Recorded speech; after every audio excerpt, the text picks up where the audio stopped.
Jadi saya ingin memesankan di sini jangan sampai kita dalam mengelola keuangan keluarga itu punya uang yang sebenarnya uangnya itu untuk kebutuhan pokok, misalnya untuk makan minum, untuk uang kuliah, tapi kita investasikan itu sangat ini nggak dia. pas ya. Para sahabat ada Bang. Dalam investasi ini kuncinya. Jangan sekali-kali menggunakan uang dapur gitu ya, untuk investasi karena itu nggak investasi berisiko, apalagi berisiko. ngambil berinvestasi di sektor pasar modal Pak, seperti saham, reksadana, segala macamnya itu. Jangan sekali-kali mengambil jatah dapur. Jangan mengambil jatah kalau dapur. Sudah itu berlebih silakan baru investasi. Iya, ini benar sekali. Kan jangan mudah diajak berbisnis yang nggak jelas prospeknya sebenarnya. Nah, prospeknya nggak jelas itu pertama ya izin nggak ada, kemudian jenis usaha juga potensi marketnya juga nggak jelas gitu ya. Kemudian juga tokoh yang mengajak itu apakah dia ahli di bidang itu, punya jaringan network yang luas sehingga dia punya kapabilitas manajemen di situ gitu. Nah, ini yang perlu ada pengetahuan seperti ini.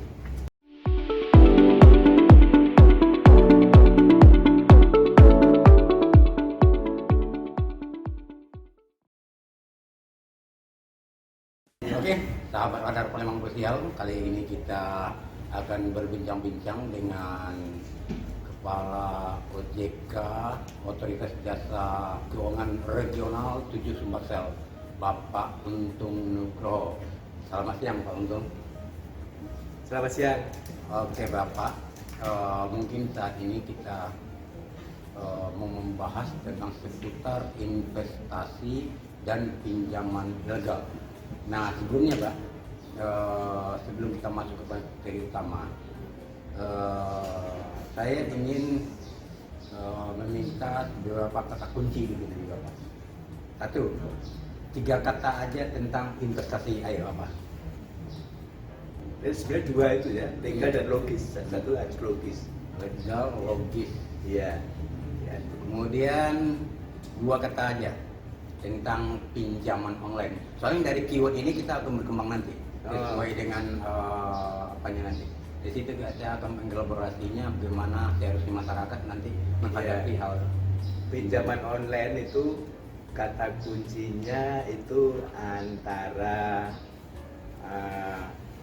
kebutuhan dan keinginan. Kebutuhan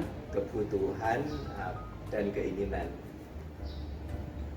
Jadi sebenarnya kita butuh atau kita ingin ya. Iya.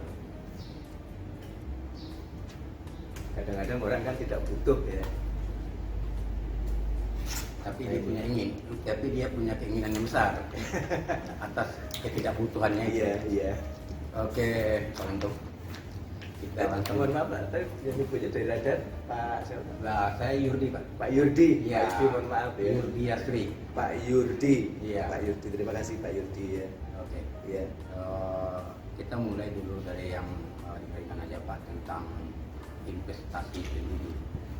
Kita ingin memberikan edukasi kepada masyarakat apa itu investasi, gimana risiko-risikonya, dan bedanya dengan menabung itu apa gitu. Mana yang lebih bagus, menabung apa investasi? Oke Pak, untuk kira-kira Bapak jelaskan dulu menabung itu apa, investasi apa? Ya, jadi Pak Yudi untuk menabung dan investasi ya tentunya ini beda ya. Ada 2 hal yang beda ini. Kalau kita hidup biasanya pertama kan kita pasti punya kebutuhan yang banyak ya. Ada kebutuhan itu kebutuhan primer, kebutuhan pokok sehari-hari seperti makan, minum, kuliah, itu sekolah gitu ya, itu sudah menjadi kebutuhan pokok. Nah, kemudian juga kebutuhan untuk masa depan. Jadi kita memerlukan penghasilan untuk masa depan ya. Nah, kebutuhan pokok ini harus kita penuhi dengan menyisihkan uang kita gitu ya. Dan kita kan insya Allah punya penghasilan ya dalam keseharian, entah itu dari gaji bagi yang bekerja atau yang berusaha, kan setiap hari kita sisihkan penghasilan kita. Nah, menyisihkan ini untuk kebutuhan makan, minum, kemudian papan ya, kemudian untuk sekolah anak. Nah, itu kita sih secara umumnya kita menabung ya untuk mencukupi itu. Jadi kan kita nggak simpan di bawah bantal uangnya, kita tabung di bank. Itu untuk kebutuhan primer. Iya. Dapat diambil kapan saja gitu kan ya. Dan pasti tidak ada risiko. Nah itu kita tabung. Jadi kuncinya kalau menabung tanpa risiko. Dapat risiko itu untuk kebutuhan pokok. Untuk kebutuhan pokok. Ya itu menabung. Iya. Nah kalau investasi, nah setelah kita punya uang tadi untuk mengcover kebutuhan pokok selama hari ini dan besok gitu ya, dalam waktu pendek, itu kalau masih ada sisa uang dari penghasilan, kita bisa investasikan gitu. Jadi misalnya kita punya uang lebih untuk kebutuhan pokok tadi, kita bisa tabung di misalnya kita beli reksadana sekarang ada, Ya. kemudian kita beli emas, ya kan, Ada. beli surat berharga gitu ya. Jadi saya ingin memesankan di sini jangan sampai kita dalam mengelola keuangan keluarga itu punya uang yang sebenarnya uangnya itu untuk kebutuhan pokok, misalnya untuk makan minum, untuk uang kuliah, tapi kita investasikan itu sangat ini nggak dia. pas ya. Para sahabat ada Iya, Bang. iya. Dalam investasi ini kuncinya. Jangan sekali-kali menggunakan Menggunakan uang dapur. dapur, gitu ya, iya. Untuk investasi karena Iya. itu nggak- investasi berisiko, apalagi Berisiko. ngambil berinvestasi di sektor pasar modal Pak ya. Iya. Seperti saham, reksadana, Iya. segala macamnya itu. Iya. Jangan sekali-kali Jadi- mengambil jatah dapur. Jangan mengambil Kalau jatah sudah dapur. itu berlebih silakan Baru dibeli. investasi. Iya, ini benar sekali. Kan misalnya ada nakos berangkat ke kuliah di luar kota, dikasih uang saku orang tua, Ya. itu kan untuk kebutuhan pokok. Itu ditabung bisanya. Jangan dibelikan investasi gitu. Oke. Ya. Nah, dari sini kita mulai mengeksplorasi Ya. kata kunci tadi Pak. Ya. Investasi Bapak memberi kata kunci. Satu, hati-hati. Hati-hati. Legal. Legal Nah, itu. dan logis. Dan logis. Nah, gimana nih Pak? Tentang hati-hati dalam investasi ini dulu.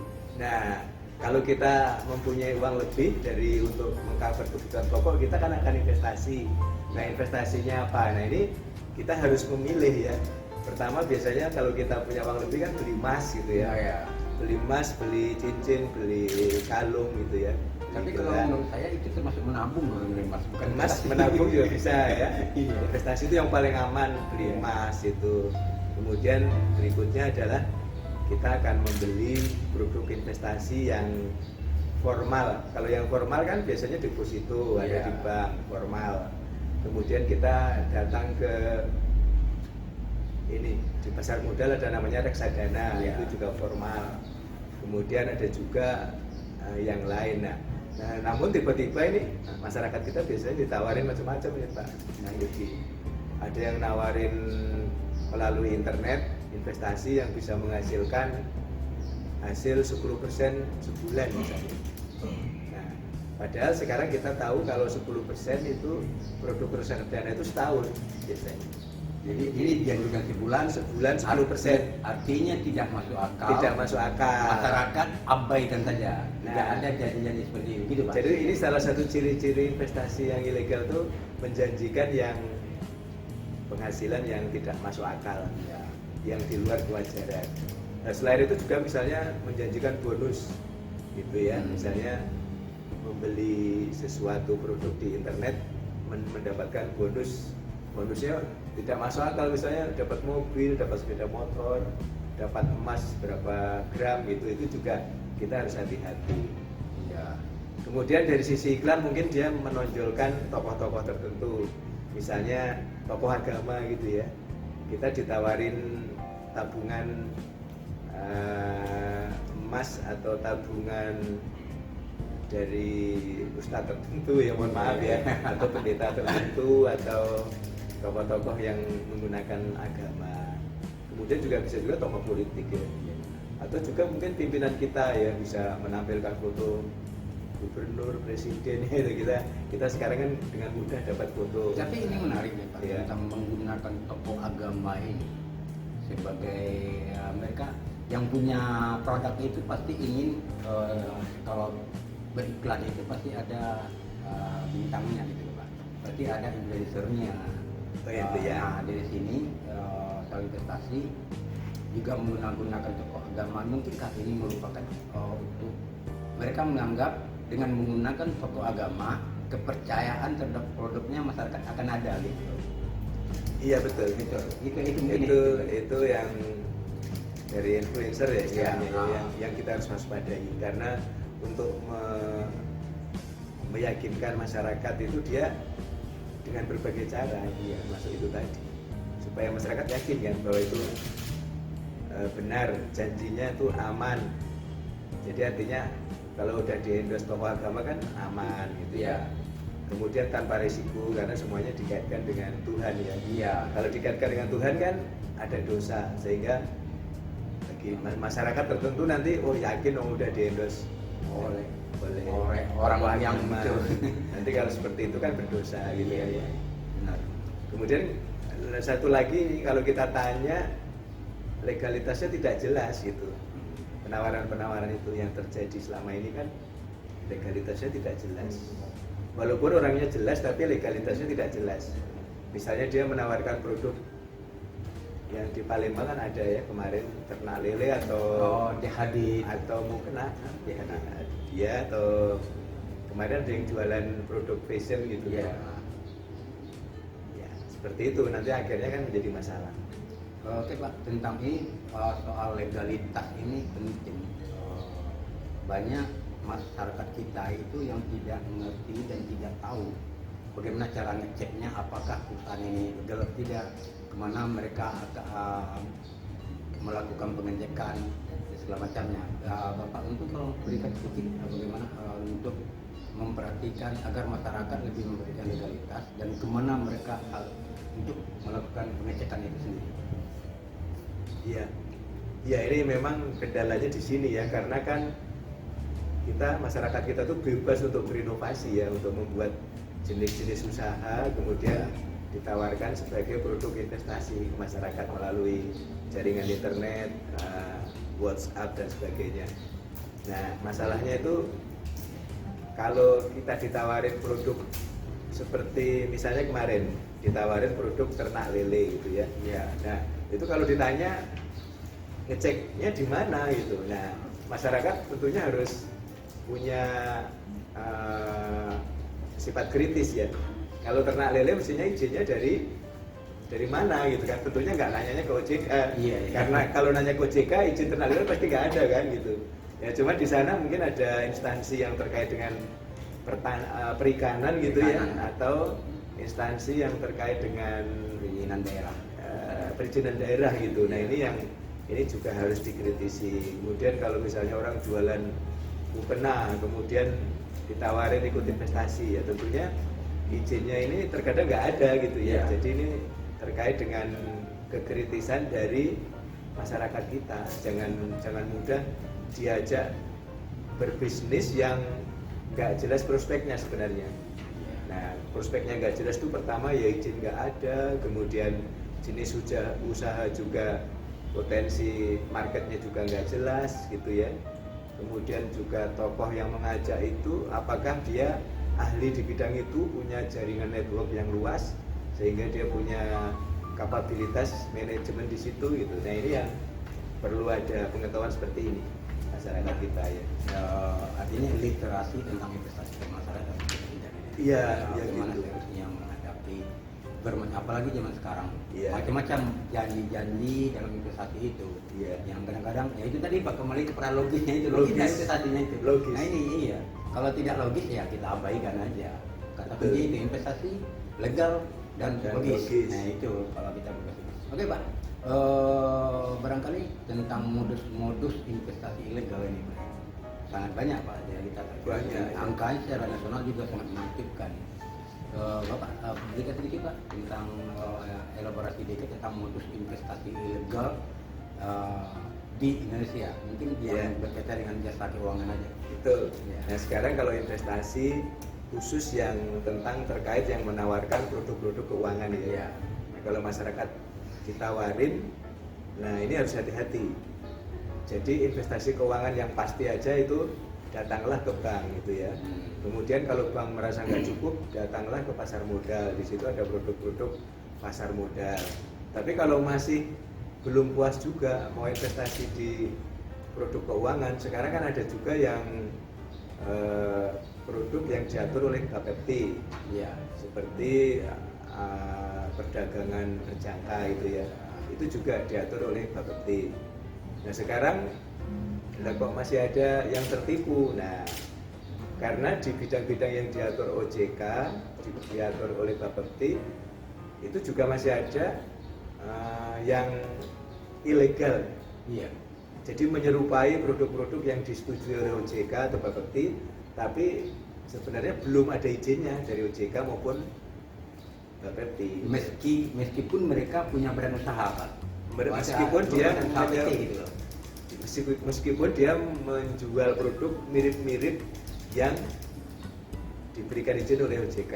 Misalnya ya kan gitu kan. Misalnya misalnya ada investasi di bidang peer to peer lending. Peer to peer lending itu pinjaman pinjaman online itu pinjaman online. Pinjaman online itu kan ada yang legal, ada yang tidak legal. Kalau yang legal yang disetujui OJK, yang ilegal yang tanpa izin. Nah, kalau kita ditawarin investasi di situ, kalau kita invest berarti kita, kalau yang legal kita aman, karena kan paling tidak lembaganya itu sudah disetujui OJK gitu ya. Tapi kalau yang tidak, kita bisa ini menjadi rentenir. Iya. Menjadi rentenir itu kita meminjamkan ke orang lain tanpa izin, kan rentenir ya gitu. Itu kalau kita punya uang investasi. Tapi kalau kita pinjem, nah kita pinjem ke yang ilegal, itu risikonya banyak. Nanti ada HP kita diambil datanya, ditagih secara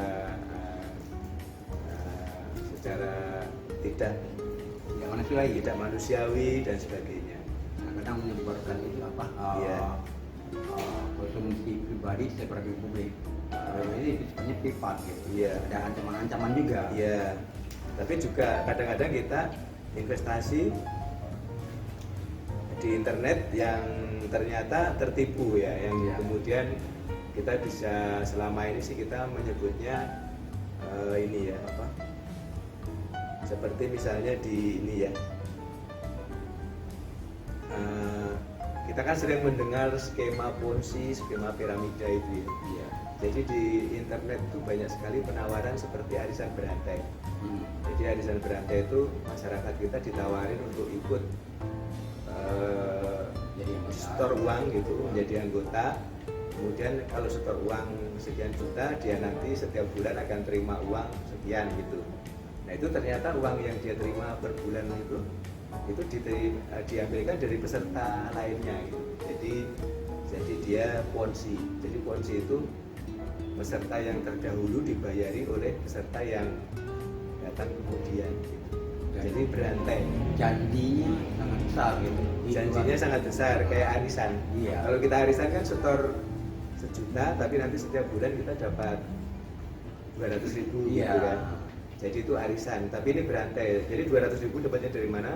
Dari peserta yang hadir kemudian, disebut Ponzi. Iya, itu sahabat Radar Palembang. Iya. Kembali lagi kepada yang tadi soal logis dalam berinvestasi. Kembali pada logika itu tadi, logis apa tidak? Nah, kemudian ini mungkin yang perlu diketahui lagi, kalau masyarakat kita pinjam, kalau tadi kan investasi ya, Iya. Kalau investasi itu bagi masyarakat kita yang kelebihan uang. Tapi kalau masyarakat kita yang butuh uang, juga harus hati-hati. Karena sekarang banyak orang, di internet itu banyak institusi yang menawarkan pinjaman. Iya. Yang disebut dengan Pinjaman pinjol. online. Kerennya pinjol Pak ya. Iya. Ya karena secara online makanya sebutnya pinjaman online.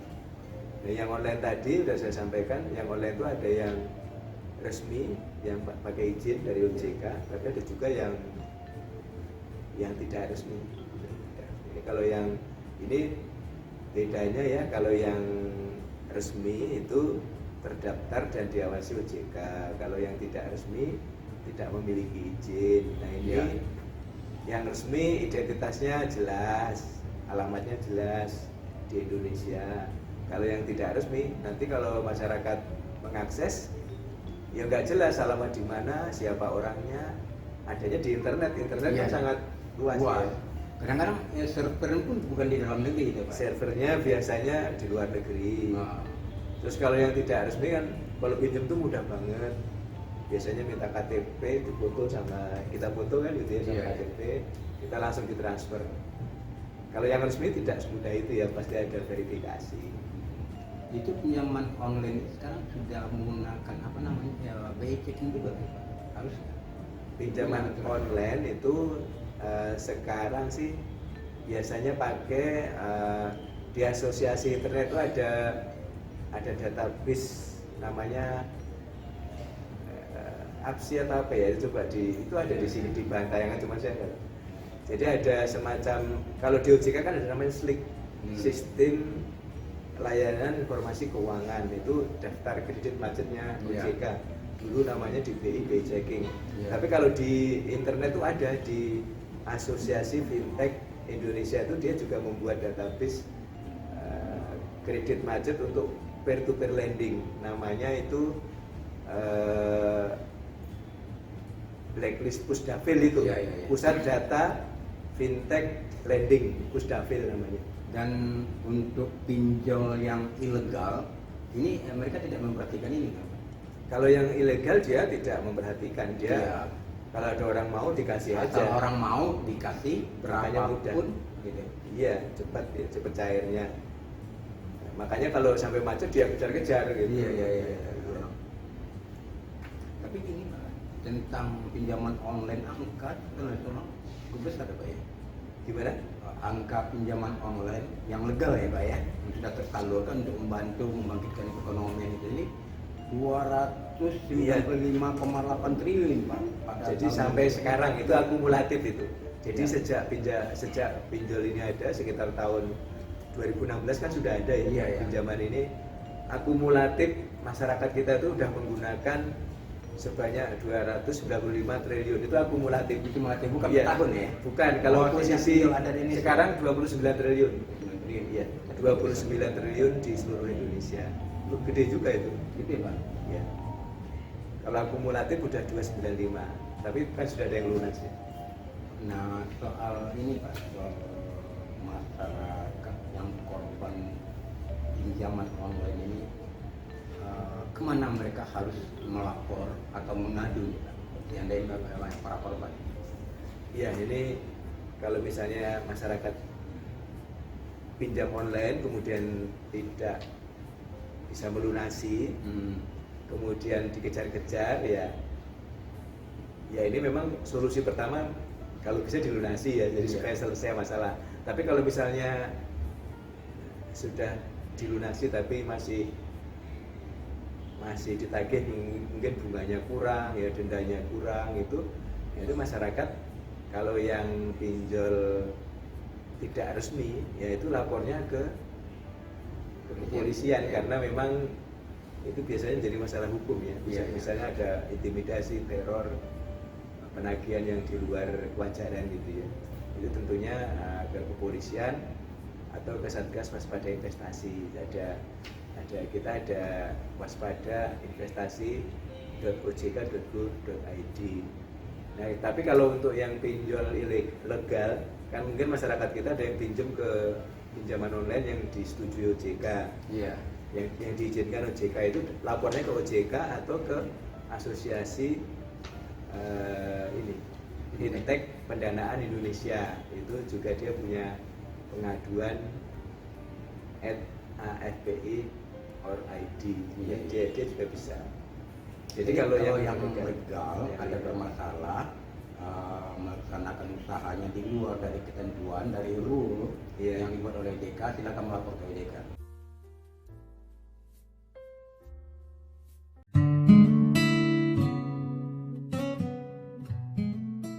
Jadi kalau yang ilegal biasanya yang mudah tadi, Sangat mudah. sangat mudah. Kalau sangat mudah kita harus makin curiga. Tapi kalau ada verifikasi, misalnya kita diminta foto, minta KTP, terus nanti ngisi formulir gitu ya. Nah itu kita malah tambah yakin gitu ya.